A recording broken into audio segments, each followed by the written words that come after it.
పుడమికి పులకితయామిని, జీవకోటికి చైతన్యదాయిని,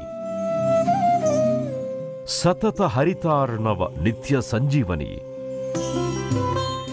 అద్భుత అమేయ అమృత స్వరూపిణి, జగత్తును రవళింపజేసే జల తరంగిణి, నాగరికతలకు పుట్టిళ్ళు నదీనదాలు. ఆ జలమే జీవం, జగతికి జలమే ఇంధనం. జాతి మనుగడ మొత్తం నీటిమీదే ఆధారపడి ఉంది. ఆహారం మితంగా తీసుకో, దేహం బాగుపడుతుంది. నీటి విషయంలో హితంగా మసలుకో, దేశం బాగుపడుతుంది. ఈ ఒక్క మాట నీటికున్న ప్రాధాన్యత ఎంతటితో తెలియజేస్తుంది. ధనం మూలం ఇదం జగత్ అన్నది ఎంత నిజమో, జలం మూలం ఇదం జగత్ అనేది అంతకంటే ఎక్కువ నిజం. నీటికి నాగరికతకు దగ్గరి సంబంధం ఉంది.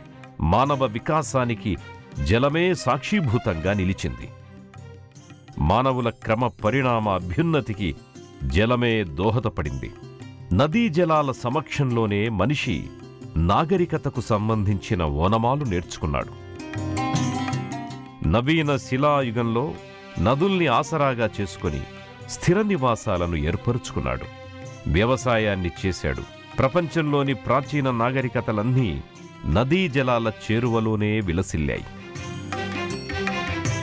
సింధు నది పక్కన భారతీయ నాగరికత, ఆఫ్రటీస్ టైగ్రిస్ నదుల వద్ద మెసొపొటేమియా నాగరికత, నైల్ నది దగ్గర ఈజిప్ట్ నాగరికత, యాంగెట్జెకియాంగ్ నది పొత్తిళ్లలో చైనా నాగరికతలు వర్ధిల్లాయి. అందుకే మానవుడికి అద్భుత వరదాయిని జలం. చరాచర జగత్తుకి నీరు ప్రాణశక్తిగా పరిఢవిల్లుతోంది. జీవులన్నింటికీ జీవత్వాన్ని, చేతనత్వాన్ని, ప్రభావశీలత్వాన్ని నీరే అందిస్తోంది. అందుకే నీటిని జీవనం, జీవిక, ప్రాణద అనే పేర్లతో వ్యవహరిస్తారు. జలోత్సవం ప్రకృతిని పరిపుష్టం చేస్తుంది. సనాతన ధర్మం ప్రకృతిని పరమాత్మ స్వరూపంగా భావిస్తుంది. ఆ ప్రకృతిలో ముఖ్య భాగమైన జలనిధులను, జలాశయాలను, నదీ నదాలను ప్రత్యక్ష దేవతలుగా ఆర్ష సంప్రదాయం ఆరాధిస్తున్నది. జీవజలానికి జలనికేతనాలైన నదులు చేస్తున్న అనితర సాధ్యమైన సహాయానికి కృతజ్ఞతగా కుంభమేళాలను, పుష్కర ఉత్సవాలను నదులకు నిర్వహిస్తుంటాం. ఇలా కుంభమేళాలను, పుష్కరాలను దేశంలో ఉన్నటువంటి 12 ముఖ్య నదులకు ఏటేటా పుష్కరోత్సవాలను కొనసాగిస్తూ జలం పట్ల మనకున్న అభిమానాన్ని తెలియజేసుకుంటున్నాం. పుష్కరాలకు, పుణ్యస్నానాలకు, పూజలకు మాత్రమే ఆ జలనిధులు సంతోషిస్తాయా? కాదు. నదుల పట్ల, ఆ నదుల్లో ప్రవహించే జలం పట్ల, ప్రకృతి ప్రసాదమైన నీటి వనరుల పట్ల మనిషి బాధ్యతాయుతంగా ప్రవర్తించడమే నాటికి అత్యంత ఆనందప్రదమైన అంశాలు.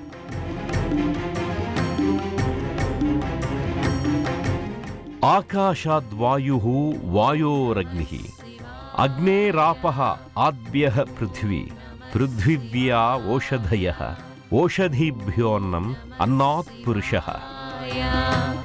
ఆకాశం నుండి వాయువు, వాయువు నుంచి అగ్ని, అగ్ని నుండి జలం, జలం నుండి భూమి, భూమి నుండి ఓషధులు, ఓషధుల నుండి అన్నం సంభవించాయి. ఆ అన్నం నుంచి మానవుడు పుట్టాడు అని తైత్తిరీయోపనిషత్తు వివరించింది. ఆపః పునస్తు పృథ్వీం పృథ్వీపూతా పునాతుమాం అని వేదవాక్కు. నీరు భూమిని పరిశుభ్రం చేస్తుంది, అంటే పవిత్రీకరిస్తుంది. భూమికి వైశిష్ట్యం నీటి వల్లే ఏర్పడింది.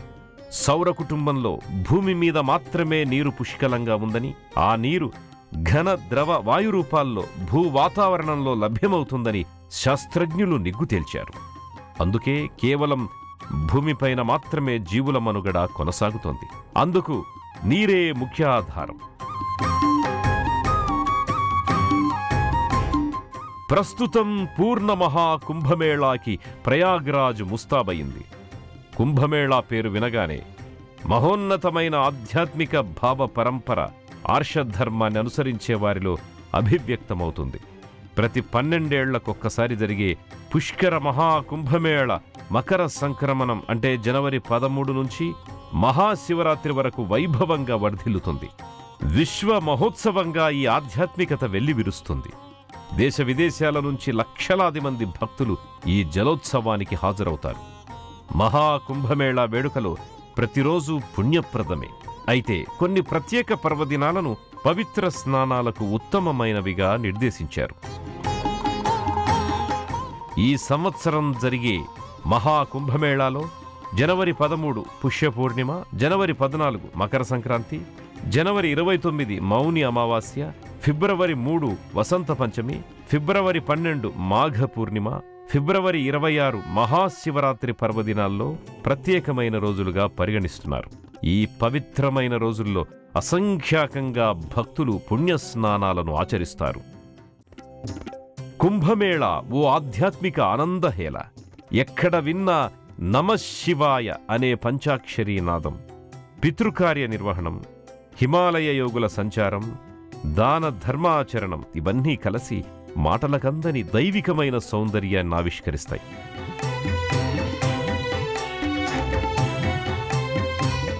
కోట్లాది మంది ప్రజలు ఒకే సందర్భంలో పరమ పవిత్రమైన గంగానదిలో పుణ్యస్నానాలు ఆచరించే రమణీయ దృశ్యం అత్యద్భుతమైనది.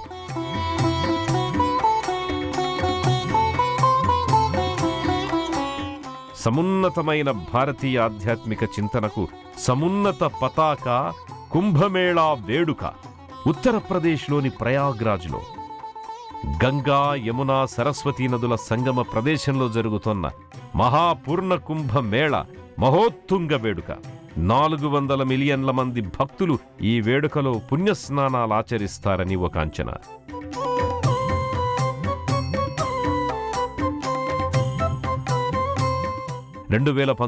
సంవత్సరంలో ప్రయాగలో అర్ధకుంభమేళా జరిగింది.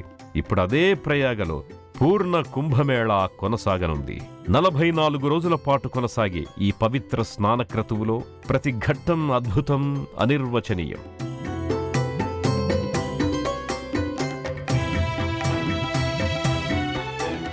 కుంభమేళా ఉత్సవం ఆచరణలోకి రావడానికి ఆసక్తిదాయకమైన పురాణగాథ ఉంది. అమృతం కోసం దేవదానవులు క్షీరసాగరాన్ని మధించిన సందర్భంలో రాక్షసుల చేతికి ముందు అమృత భాండం చిక్కింది.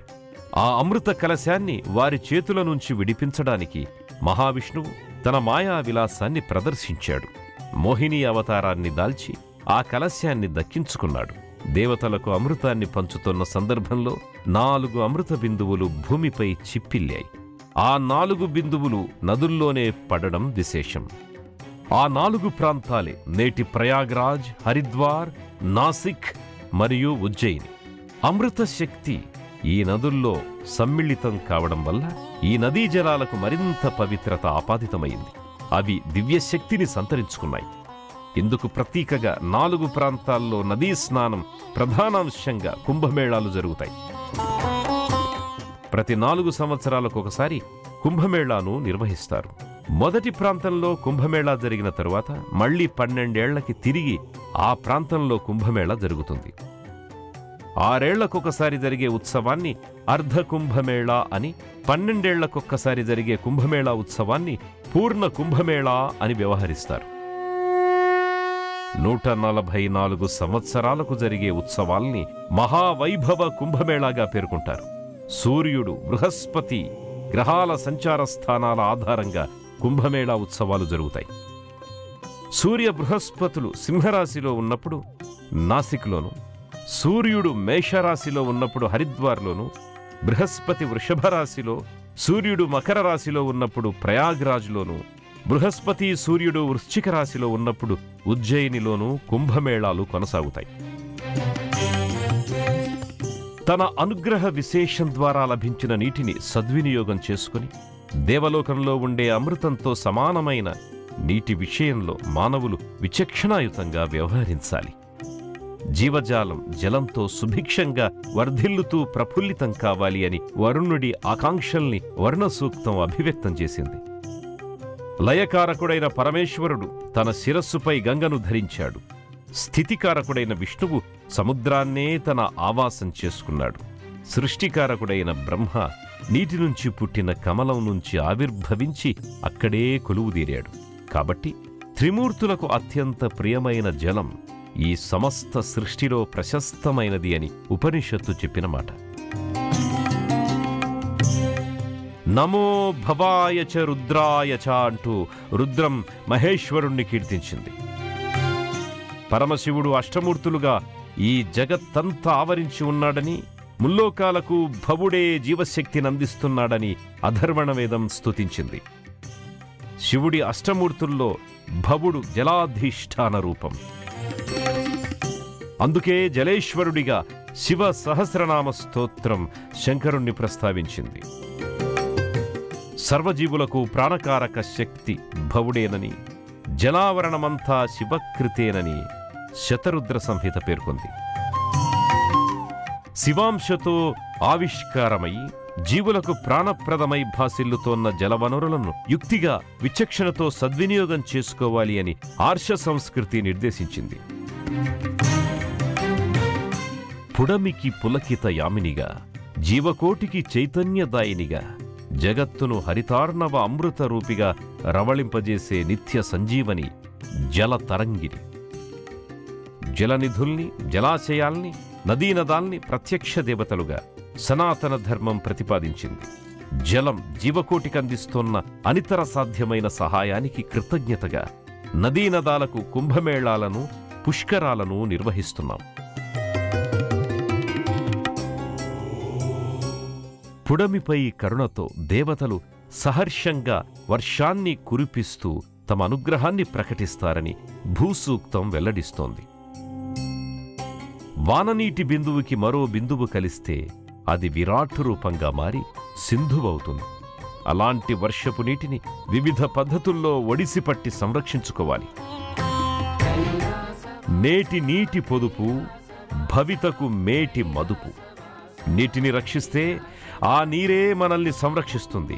ఇది సర్వకాలీనమైన, సార్వజనీనమైన జలసూత్రం. కుంభం అనే పదానికి కుండ లేదా కలశం, పాత్ర అనే అర్థాలున్నాయి.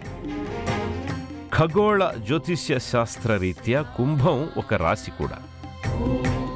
మేళ అంటే సమ్మేళనం అని అర్థం. ఈ రెండు అర్థాలను సమన్వయం చేస్తూ కుంభరాశిలో నిర్వహించే ఉత్సవాన్ని కుంభమేళాగా పిలుస్తున్నారు. చరిత్రకారుల ఊహకందని కాలం నుంచి కుంభమేళాలు మన దేశంలో కొనసాగుతూనే ఉన్నాయి. 629 సంవత్సర ప్రాంతంలో మన దేశంలో పర్యటించిన చైనా యాత్రికుడు హ్యుయాన్ త్సాంగ్ తన రచనల్లో కుంభమేళా గురించి ప్రస్తావించాడు. దీనిని బట్టి కుంభమేళాలు మన దేశంలో అత్యంత ప్రాచీన కాలం నుంచే జరుగుతున్నాయి అని అవగతమవుతోంది. ప్రస్తుతం ప్రయాగ్రాజులో జరుగుతున్న పూర్ణ కుంభమేళా విశేషమైనది. మన దేశంలో ప్రముఖ తీర్థక్షేత్రాలలో ప్రయాగ ముఖ్యమైనది. ప్రయాగ అనే పదానికి స్పష్టమైన యాగం చేసే స్థలమని అర్థం. ఇక్కడ చేసే ఏ కార్యక్రమమైనా ఉత్తమ ఫలితాలనిస్తుంది అని శాస్త్రాలు చెబుతున్నాయి. సృష్టిని ఆరంభించే ముందు బ్రహ్మ ఇక్కడ యజ్ఞాన్ని నిర్వహించాడు. భూమికి కేంద్రస్థానంగా ఈ ప్రయాగను పేర్కొంటారు. ప్రయాగ పరమ పవిత్ర పుణ్యధామమని ధర్మరాజుకి మార్కండేయ మహర్షి వివరించిన వైనం మత్స్యపురాణంలో ఉంది. త్రికరణ శుద్ధిగా ప్రయాగ త్రివేణి సంగమంలో స్నానమాచరించిన వారికి 10 జన్మల పాపాలు నశించడంతో పాటు జనన మరణ చక్రబంధం నుంచి వారికి విముక్తి కలుగుతుందని విశ్వసిస్తారు. ప్రయాగలో సాధువులకు సేవ చేసినా, వారికి భిక్షావందనాన్ని నిర్వహించినా యజ్ఞం చేసిన ఫలితం లభిస్తుంది అంటారు. త్రివేణి సంగమ సన్నిధి కావడంతో తపోధనులు, యోగులు, సాధువులు ఈ క్షేత్రానికి విచ్చేయడంతో వారి తపోశక్తి వల్ల ఈ ప్రదేశం మరింత పునీతమవుతుంది అని నమ్మకం. పంచమాధవుల్లో ఒకరైన వేణీమాధవస్వామి ప్రయాగ క్షేత్రంలో కొలువై ఉన్నాడు. మహిళలు ఈ క్షేత్రంలో వేణీమాధవుణ్ణి దర్శించి వేణీదానం అంటే తమ శిరోజాల్లో కొంత భాగం దానం చేస్తారు. అష్టాదశ శక్తిపీఠాలలో ఒకటి ప్రయాగ. ఇక్కడ మాధవేశ్వరి దేవి కొలువై ఉంది. ఈ క్షేత్రంలో సతీదేవి హస్తాంగుళీయకం పడింది అంటారు.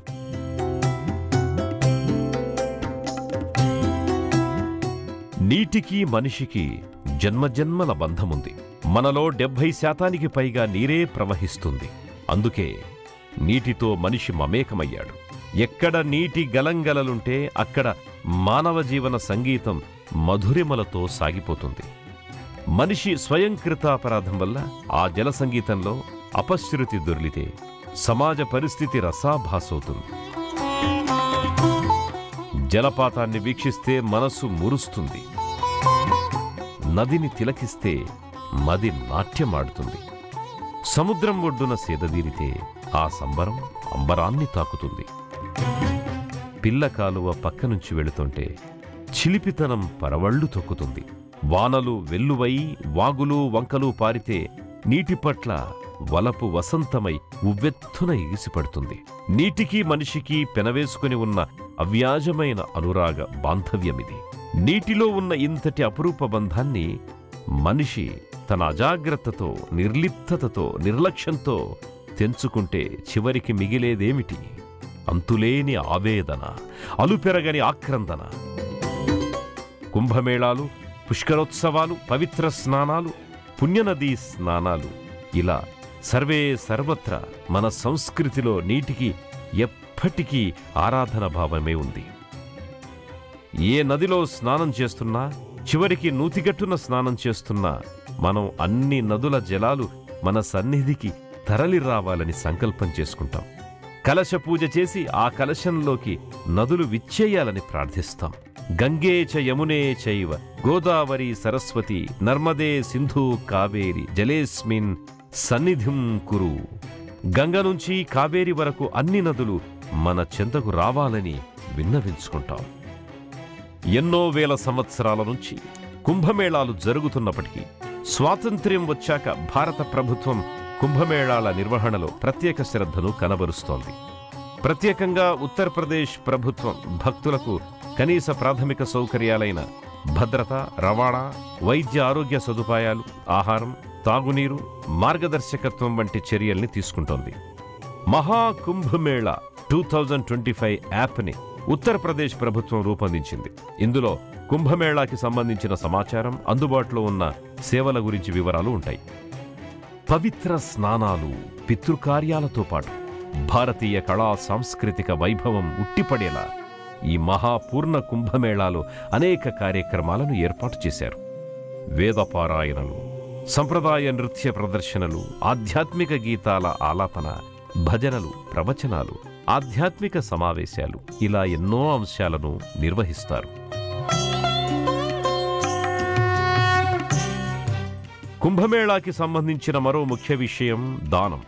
కుంభమేళాకు వచ్చిన యాత్రికులంతా తమ శక్తి కొలది వివిధ ద్రవ్యాలను దానం చేస్తారు. భిన్నత్వంలో ఏకత్వం అనే సమున్నతమైన భావనను తరతరాల వారసత్వ సంపదగా కుంభమేళా ప్రకటితమవుతుంది. కుంభమేళాలో మొదటి రోజు ప్రత్యేకమైన రోజు. ఆ రోజున వేలాది మంది సాధువులు ఈ మేళాకి హాజరవుతారు. ఏడాదంతా వీరు ఎక్కడుంటారో, ఏం చేస్తారో ఎవ్వరికీ తెలియదు. కానీ కుంభమేళాకి మాత్రం ఒక్కసారిగా వేలాదిగా హాజరవుతారు. జటలు కట్టిన శిరోజాలతో శరీరమంతా భస్మాన్ని అలదుకొని దిగంబరులుగా గోచరమవుతారు. ఖడ్గం, త్రిశూలం, గదా వంటి ఆయుధాలను ధరిస్తారు. కుంభమేళాలో మొదట వారు పవిత్ర స్నానం చేస్తారు. పరమశివుడి ప్రమథగణాల్లా కనిపించే ఈ సాధువుల్ని సాక్షాత్తు రుద్రాంశ సంభూతులుగా భావిస్తారు. జగత్తు ఆవిర్భావం నీటి నుంచే జరిగింది. నీరే మనిషికి పుట్టిల్లు. అలాంటి నీటిని దైవస్వరూపంగా ఆరాధించే సంస్కృతి మనది. జలసిరి జీవితాల్ని కాంతిమంతం చేస్తుంది. ఆ కాంతులను ఆధ్యాత్మిక శక్తి ద్వారా సాధించడానికి మహాకుంభమేళా ఉపకరిస్తుంది. ఆధ్యాత్మిక ఆనందహేళగా మహాకుంభమేళ ప్రకటితమవుతుంది. సర్వే జనాః సుఖినో భవంతు.